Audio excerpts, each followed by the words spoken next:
Hi, welcome to Crafty as Bee. I'm your host, Andy Bradley. Today we're going to be making a poinsettia holiday wreath, and the point of this show is to do these projects with minimal experience, minimal money, and minimal supplies. So let's get started. Now typically I wouldn't use such thick cardstock, but since I said I wasn't going to buy anything, this is what I had. I used the Cricut, and because it's so thick, nothing has really punched out. So I probably would have been better off printing and doing a template and then tracing and cutting out, but I have my scissors, so let's start cutting. So I don't typically own a Cricut, but I am borrowing one from a friend.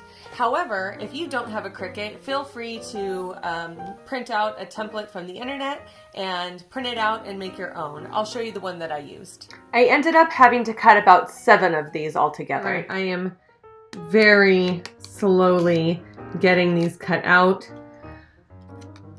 Maybe it was not worth it to make a holiday wreath.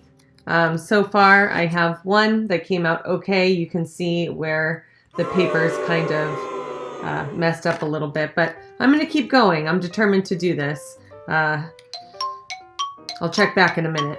Alright, I've spent a ridiculously amount of time cutting out all of my flowers, and I decided that for my leaves and for some pizzazz I'm using gold, a much thinner paper so that I don't have to spend the rest of my night cutting all these out.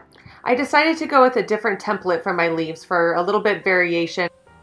Now that I have all my leaves cut out, I decided to rearrange them to kind of make the base of what's going to be my wreath. So I arranged them in a nice circle, as you see here. Glue the edges. While I'm waiting for those edges to dry on my base, I'm going to roll out the petals inward using a marker, just to give it a little bit more dimension and help it stand out. Now glue it. Big, medium, small. Look how pretty this is turning out. It was totally worth it to cut out all the petals. So I've kind of glued everything together, and this is what I have. Just a little bit more detail, and I think we're going to be good to go. Not bad.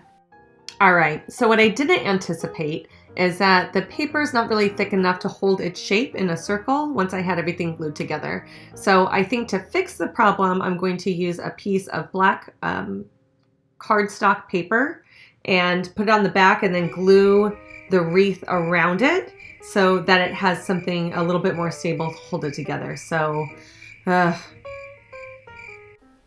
glued the black on, and no cap. I kind of like it. Looks good. So I have a paint marker for calligraphy and gold, and this is what I'm going to use to write on the back of the black. Everybody should have these in various colors. I use these all the time. Alright, using that pen, I decided to go with the word Merry for Christmas. And if you are not good at lettering, you can always do this first with a pencil eraser and then go over it with a pen. I'm going to let everything dry and add the finishing touches. Alright, here it is, the finished version. Added some gold leaves. Merry Christmas.